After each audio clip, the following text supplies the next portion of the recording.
Hello दोस्तों, booklet में आपका स्वागत है। अगर चाहते हैं कि लाइफ पार्टनर के साथ सारी जिंदगी मजबूत रिश्ता बना रहे तो प्यार की इन 5 लैंग्वेजेस में बात करना सीखिए। प्यार हमेशा बना रहेगा। बहुत से लोग प्यार में पड़ तो जाते हैं लेकिन उन्हें अपने पार्टनर से बात करना नहीं आता। शादी के कुछ सालों बाद प्यार तकरीबन खत्म ही हो जाता है क्योंकि कपल्स एक दूसरे से लव लैंग्वेज में बात नहीं कर पाते। इसका पहला कारण है कि उन्हें 5 लव लैंग्वेजेस का पता ही नहीं है। अक्सर लोगों को लगता है कि वे पति पत्नी हैं तो प्यार तो होगा ही, उसे बोलकर बताने की क्या जरूरत है। लेकिन हर किसी को इस बात को समझना होगा कि प्यार को बताने, एक्सप्रेस करने और दिखाने की बहुत जरूरत होती है।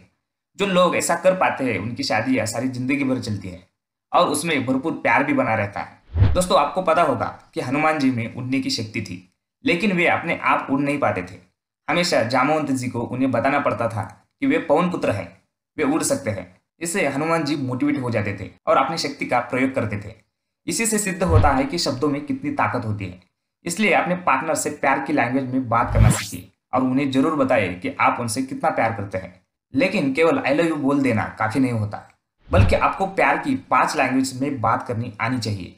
वो 5 लैंग्वेजेस इस प्रकार से हैं: शब्दों में व्यक्त करना, सहायता करना, उपहारों का आदान प्रदान, साथ में अच्छा समय बिताना, स्पर्श का महत्व। इन 5 लव लैंग्वेजेस से पहले किताब में 2 चैप्टर और भी हैं, तो आइए इन सब के बारे में जानते हैं। चैप्टर पहला, लव आफ्टर द वेडिंग। शादी के बाद प्यार क्यों खत्म होता है। लेखक एक साइको काउंसलर है जो मैरिड कपल्स की काउंसलिंग करते थे। एक बार उन्हें एक आदमी मिला, उसकी 3 शादियां हो चुकी थी लेकिन तीनों ही बार उसका डिवोर्स हो चुका था।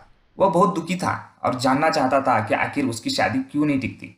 उससे बात करने पर लेखक ने पाया कि उसके और उसकी वाइफ के बीच हमेशा कम्युनिकेशन गैप रहता था। उन सबको लव लैंग्वेज में खुद को एक्सप्रेस करना ही नहीं आता था और ऐसा बहुत से लोगों के साथ होता है। एक पार्टनर कुछ कहता है तो दूसरे को उसका कुछ और मतलब समझ में आता है। इससे दोनों में मिसअंडरस्टैंडिंग बढ़ती है, लड़ाई होने लगती है, प्यार खत्म हो जाता है और फिर डिवोर्स भी हो जाता है। लेखक ने उस आदमी और उसकी वाइफ के बीच कम्युनिकेशन गैप का एग्जाम्पल दिया है जो इस प्रकार है। पहली शादी में जब उस आदमी के घर बच्चा हो गया तो उस आदमी की पत्नी का सारा ध्यान बच्चे पर चला गया। इससे उसे लगा जैसे अब उसकी कोई इंपॉर्टेंस नहीं रही। जब उसने अपनी पत्नी से कहा कि वह उस पर कोई ध्यान नहीं देती तो पत्नी ने कहा, सारा दिन मैं नर्स की तरह बच्चे की देखभाल करती हूँ लेकिन तुम कुछ नहीं करते। इससे आदमी को लगा कि उसकी पत्नी अब उससे प्यार नहीं करती और उसे टाइम नहीं देना चाहती। लेकिन लेखक कहते हैं कि दरअसल यहाँ पर उसकी पत्नी एक्ट्स ऑफ सर्विस नाम की लव लैंग्वेज में बात करना चाहती थी, लेकिन उस आदमी को इस लैंग्वेज का पता ही नहीं था। उसे लगता था कि बच्चे की देखभाल करना माँ का काम होता है, लेकिन वह हर चीज में उसकी हेल्प कर सकता था।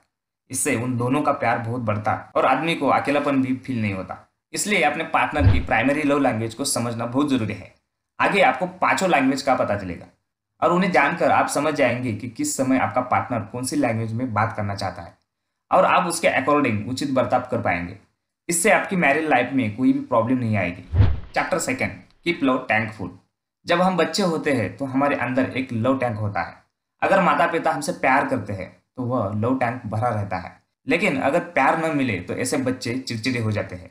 बड़े होने पर भी हमारा यह लव टैंक भरा रहना चाहिए। इसलिए सब लोग प्यार डिजर्व करते हैं। मैरिड कपल को चाहिए कि वे एक दूसरे के लव टैंक को जिंदगी भर भरते रहे, नहीं तो वो खाली होने लगता है और तरह तरह की मैरिटल प्रॉब्लम्स आ सकती हैं। लव टैंक को भरने के लिए 5 लैंग्वेजेस को समझना आवश्यक है। किसी भी व्यक्ति की इन 5 में से कोई एक लैंग्वेज प्राइमरी होती है, वह उस लैंग्वेज में खुद को ज्यादा एक्सप्रेस करता है। पहला, वर्ड्स ऑफ एफर्मेशन। बहुत से लोग सोचते हैं कि पार्टनर को तो पता ही है कि आप उनसे प्यार करते हैं, लेकिन दोस्तों बेशक पता हो लेकिन फिर भी बोलकर प्यार को जाहिर करना जरूर होता है। शब्दों में ताकत होती है, इसलिए अक्सर अपने प्यार को बोलकर एक्सप्रेस जरूर करना चाहिए। लेकिन सिर्फ आई लव यू बोलना काफी नहीं होता, बल्कि आपको जेन्युइन कॉम्प्लीमेंट्स देना सीखना चाहिए और साथ में अपने पार्टनर की अच्छी क्वालिटी या काम को अप्रिशिएट भी जरूर करें। अगर कॉम्प्लीमेंट्स और अप्रिसिएशन के साथ आई लव यू बोलेंगे तो यह आपकी लव लाइफ में चमत्कार कर देगा। आपको कभी भी प्यार की कमी महसूस नहीं होगी। कभी भी पार्टनर के अकेले में या सबसे सामने इंसल्ट ना करें, ना ही ताने दें। इससे उन्हें बहुत हर्ट होता है और धीरे धीरे प्यार कम होने लगता है। इसलिए अपने पार्टनर की हमेशा रिस्पेक्ट करें। कुछ लोग छोटी छोटी बातों पर अपने पार्टनर में गलतियां निकालने लगते हैं। ऐसा ना करें, क्योंकि कोई भी परफेक्ट नहीं होता और आपसे भी गलतियां हो जाती है। कभी खाने में ज्यादा या कम नमक होने से गुस्से से अनाप शनाप ना कहें, या कोई बर्तन टूट जाए तो भी इशू ना बना दे। ऐसे शब्द बिल्कुल ना बोले, तुमसे कोई काम ठीक से नहीं होता, आखिर तुम कब सुधरोगी, माँ बाप ने यही सिखाया है, ऐसा कुछ। इसलिए कोई भी निगेटिव चीज बोलने से बचे। अगर उनकी कोई चीज आपको पसंद नहीं आती तो आराम से उन्हें समझाएं। इस सब से आपकी जिंदगी में प्यार बना रहेगा। दूसरा, एक्ट ऑफ सर्विस। बहुत बार शादीशुदा कपल्स में केवल एक ही सारे काम कर रहा होता है। इससे वह कभी कभी खुद को नौकर जैसा समझने लगते हैं। इसलिए ऐसा कभी ना करें कि सिर्फ आपका पार्टनर ही घर का सारा काम कर रहा हो, आप भी उनके कामों में हाथ बटाएं। पार्टनर की हेल्प करना भी एक तरह की लव लैंग्वेज है। इससे पार्टनर को लगता है कि आप उसकी फिक्र करते हैं और उससे प्यार करते हैं। पार्टनर की हेल्प के कुछ एग्जाम्पल भी हैं।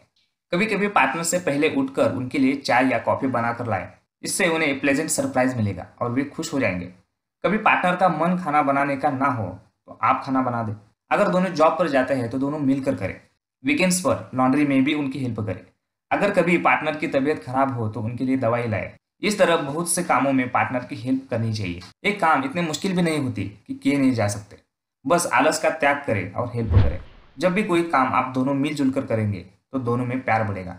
कुछ देशों में सिखाया जाता है कि घर का काम करना औरत का काम है, लेकिन अगर आप मर्द हो तो इस मेंटालिटी को दिमाग से बाहर निकाल फेंके।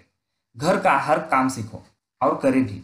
इससे आप कभी छोटे नहीं होंगे, बल्कि आपका पार्टनर हमेशा आपकी इज्जत करता रहेगा और सारी जिंदगी आप दोनों में प्यार बरकरार रहेगा।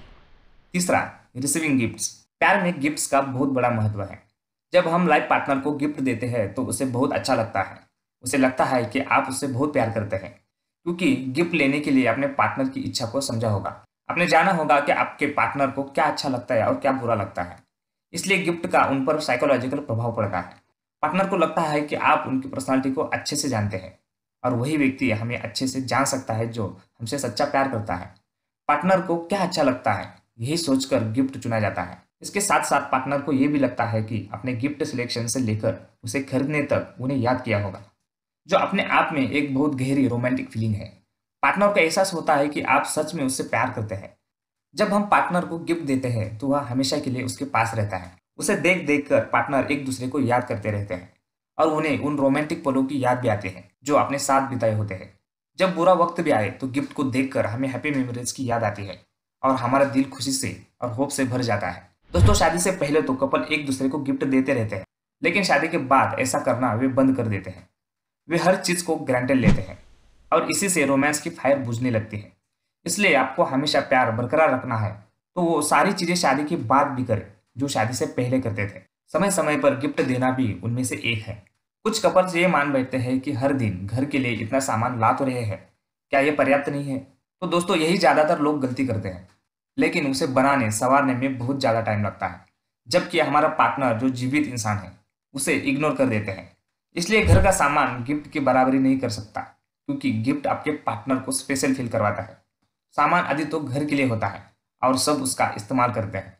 बहुत से लोग सोचेंगे कि हमारा इतना बजट नहीं है कि पार्टनर को महंगी गिफ्ट देते फिरे। लेकिन दोस्तों, जरूरी नहीं है कि आप हमेशा महंगी गिफ्ट ले जाए। कभी कभार प्यार से लाया गया गुलाब का एक फूल भी पार्टनर के दिल को आपके प्रति प्यार से भर देगा। लेकिन ऐसा न हो कि एक पार्टनर ही गिफ्ट देता रहे। ऐसा दोनों तरफ से होना चाहिए। इसके लिए अपने पार्टनर से इस किताब की समरी जरूर शेयर करें, ताकि उन्हें भी इन सब बातों का पता चल सके। चौथा, क्वालिटी टाइम। अगर जिंदगी भर प्यार बनाए रखना है तो एक दूसरे के साथ क्वालिटी टाइम बिताना होगा। बहुत से लोग बोलेंगे कि एक ही घर में साथ साथ तो रह रहे हैं, इससे ज्यादा क्या टाइम बिताएंगे। लेकिन घर में साथ रहना अलग चीज है और एक दूसरे को स्पेशल टाइम देना अलग चीज है। आजकल लोग बैठते तो साथ है, लेकिन टाइम वो फोन को दे रहे या टीवी को दे रहे। इसे क्वालिटी टाइम नहीं कहते। क्वालिटी टाइम का मतलब है बिना किसी डिस्ट्रैक्शन के एक दूसरे को डेडिकेट होकर टाइम देना। कभी बाहर घूमने जाए, किसी पार्क में या किसी झील किनारे बैठे, नेचर का आनंद ले, उसके बारे में बात करें। यह टाइम सिर्फ आप दोनों का होगा। घर पर टीवी देखना हो तो फोन को दूर रखें, एक दूसरे को कैंडल करके रोमांटिक फिल्म देखें। रोमांटिक सीन्स आने पर अपने रोमांटिक पलों को याद करें और उनके बारे में बात करें। कभी कभी हिल स्टेशन पर घूमने जाए, खास मौके पर रेस्टोरेंट में साथ डिनर करें या थिएटर में मूवी देखें। जब आप साथ हो तो फ्यूचर के गोल के बारे में बात करें। कोई समस्या हो तो उसे साझा करें, अपने सुख दुख को व्यक्त करें, एक दूसरे को सहानुभूति दें। इस सब से आपका एक दूसरे पर ट्रस्ट भी बना रहेगा और कोई भी बात दिल में बोझ बनकर नहीं रहेगी। पांचवा, फिजिकल टच। दोस्तों, फिजिकल टच को लोग गलत भी समझ सकते हैं। इसका मतलब शारीरिक संबंध से नहीं है, उसका भी लाइफ में रोल होता है। लेकिन और भी दूसरे स्पर्श होते हैं जो बेहद जरूरी होते हैं। लेकिन सबसे पहले आपको यह समझना होगा कि आपके लवर की प्राइमरी लव लैंग्वेज कौन सी है। अगर उसे फिजिकल टच पसंद ना हो तो इसका इस्तेमाल न करें, बल्कि पार्टनर को समझे और जाने आखिर उसे किस तरह का टच पसंद है। फिजिकल टच भी साइकोलॉजिकल लेवल के ऊपर काम करता है। जैसे जब हम कोई अच्छा काम करें और कोई हमारी पीठ थपथपाए तो हमें बहुत प्राउड फील होता है, मानो वह व्यक्ति आपको सम्मान दे रहा हो और अपनी खुशी जाहिर कर रहा हो। अगर पार्टनर के साथ कुछ बुरा हो गया हो या वे लो फील कर रहे हैं तो उन्हें प्यार से हग करें। अगर पार्टनर ने कुछ अचीव किया हो तो उसे हग करके उनके माथे पर हल्का सा किस करें और कहे I am proud of you. इससे पार्टनर को बहुत खुशी होगी और उसका दिल अपने प्यार से भर जाएगा। कभी पार्टनर कुछ काम कर रहा हो तो उन्हें कहे थोड़ा आराम भी कर लिया करो। इससे पार्टनर को लगेगा कि आप उनकी मेहनत की बहुत कदर करते हैं। तो दोस्तों, अपनी क्रिएटिविटी को थोड़ा जगाइए और देखिए कि आप और किन तरीकों से अपने पार्टनर को स्पर्श कर सकते हैं, जिससे उनका तन मन और रूह आपके प्रति प्यार से हमेशा भरा रहे।